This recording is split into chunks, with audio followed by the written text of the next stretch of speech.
Hey you! Are you bored at home with nothing to do? Then you should come on down to Professor Sycamore's marvelous summer camp.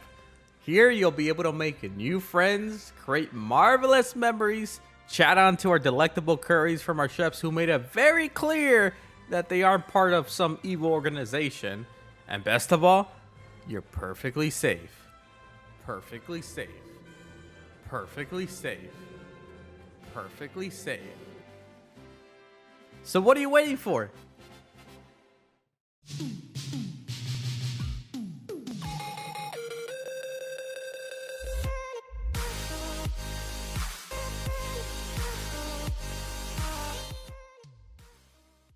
Professor Sycamore's Summer Camp.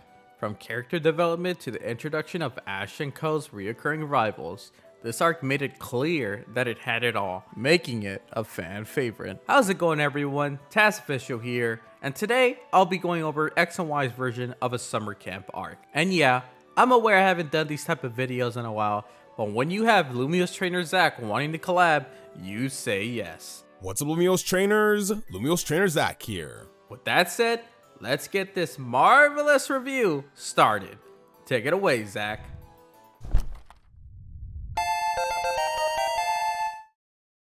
It's time for Professor Sycamore's Pokemon Summer Camp, and the XY gang are right on time.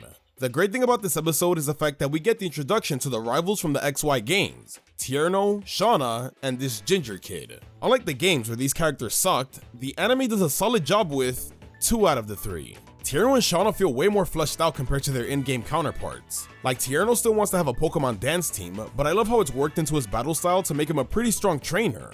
This is how Ash meets him, by watching his dance battle style in action when his Squirtle takes down a Conkeldurr. On the other side though, Tierno and Shauna actually recognize Serena from her Pokevision video, so this is how both groups get to know each other. Aside from the introduction to the XY rivals, what I love about this episode is that it's all about our characters' dreams. Tierno with his dance battle team, Shauna with Pokemon showcases, Trevor with trying to take pictures of every single Pokemon, and of course, our boy Ash mentions his Pokemon Master dream, and Clement with his inventions. There's such a focus on this that it actually makes Serena wonder about her own dream. Up until this point, she's just been kind of avoiding Rhyhorn racing, so this is really the first time she starts to think about what she might want to do. It's a great setup, as Serena figuring out her own goal is a huge part of this arc. In the end, we do get a battle against these rivals, and it's an awesome way to get the camp started. The Clement versus Trevor battle is the least interesting as it's not really shown off that much, but the others are really good. When it comes to Serena versus Shauna, this is actually Serena's first official trainer battle, so that's a big step for her. This is also where she learns about Pokemon showcases, which will be further explained in the following episode. And then there's Ash vs Tierno, where Ash loses because he can't deal with his battle style. This will also play a part later on when Ash decides to try it himself. So all in all, this was a pretty good way to start off the Sycamore Summer Camp. Having all these characters introduced will make the team's dynamic in the camp all the more fun and exciting.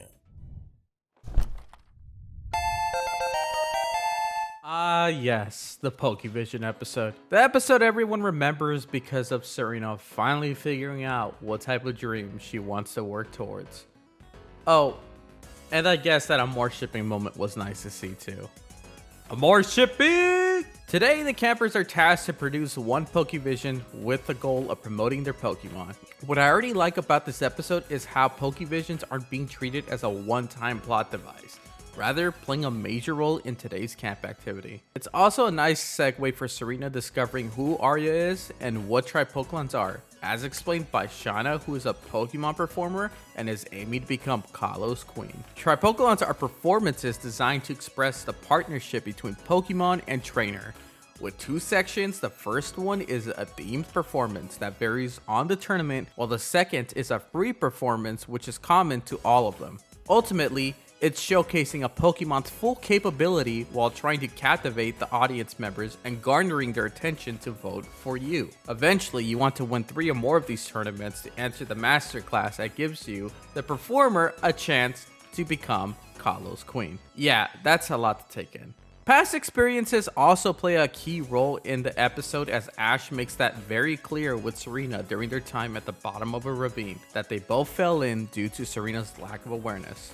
Nice save, Ash. It's here where the two share a moment as Ash tries to console Serena's troubled mood about figuring out what type of dream she wants to work towards. With Ash explaining how there's no need to rush these things as they happen naturally, it reminds us how far Ash has come as a character, and I'm all for it. Even going as far as to saying how some of the events at camp other people see as pointless are helping him become a better trainer, which will eventually lead him to victory in the Kalos League. Ha! Anyway, using that advice as motivation, Serena finally makes the decision to check out a Tripokalon with Shauna, thus making this summer camp arc all the more great, as it doesn't serve as a filler, but progressing the cast to discovering new goals. Overall, I really like this episode as it served its purpose in giving us actual development for Serena and setting up Shauna as a memorable rival for her.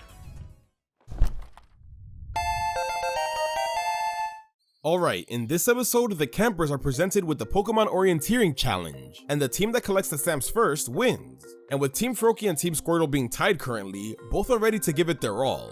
Now when it comes to the Pokemon Orienteering, it was really fun in my opinion. We've had episodes like this in past series, and those all tend to be enjoyable, so it makes sense. Unfortunately, the Pokemon Orienteering is only the focus for like the first half. This is because the second half focuses on Bonnie getting lost. Very exciting, I know.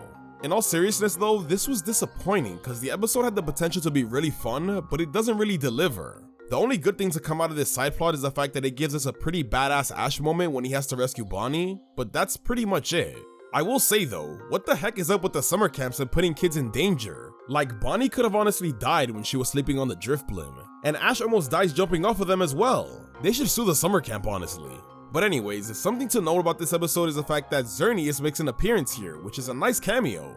But unfortunately, it doesn't lead to anything, so it's kind of irrelevant. In reality, it's just a plot device, cause it's the reason Bonnie gets lost in the first place. Way to ruin the Orienteering, Xerneas. In the end, because the gang spent so much time looking for Bonnie, neither Team Froakie or Team Squirtle gain enough considerable points. So because of that, this summer camp episode seems kinda pointless. No pun intended. Like, there's not really any progression here, and it isn't nearly as enjoyable as it could have been. It's kind of a shame, honestly. The final day of Professor Sycamore's summer camp has finally arrived, and what better way to end things off than to have campers compete in a full-on team battle. That's right, team battles are brought into the limelight again, and we're going to ignore how Ash completely lacks knowledge about them, considering how he's competed in some, like that time with Paul. Yup, completely ignoring. Regardless, this time the teams are comprised of 3 people, and apparently Tierno, Shauna, and that ginger kid have experience in competing in them, which makes it all the more exciting to see, seeing as Serena, who's still getting used to battling with Fennekin, mesh with Clement and Ash's battling style. Unfortunately, we have to wait a bit before we get to the battle as we finally see Team Rocket's evil plan come into fruition. After 3 episodes of build-up, what's the evil plan they concocted to warrant all that time planning? Kidnapping Tierno and Co's Pokemon in a dolly. Yeah, I wish it was something better, but hey, at least we got to see some fantastic battle animation with Froakie and Fennekin leading the charge in rescuing the Pokemon. It's also nice seeing Clement big braining it with Bunnelby to defeat Team Rocket. After that disappointing filler B plot, it's finally time for Ash and friends to take on Tierno and Co. in the team battle finals. Kansas starters versus Kalos starters. Which one's better? Wait, why the is Ash bringing out Pikachu instead of Froakie?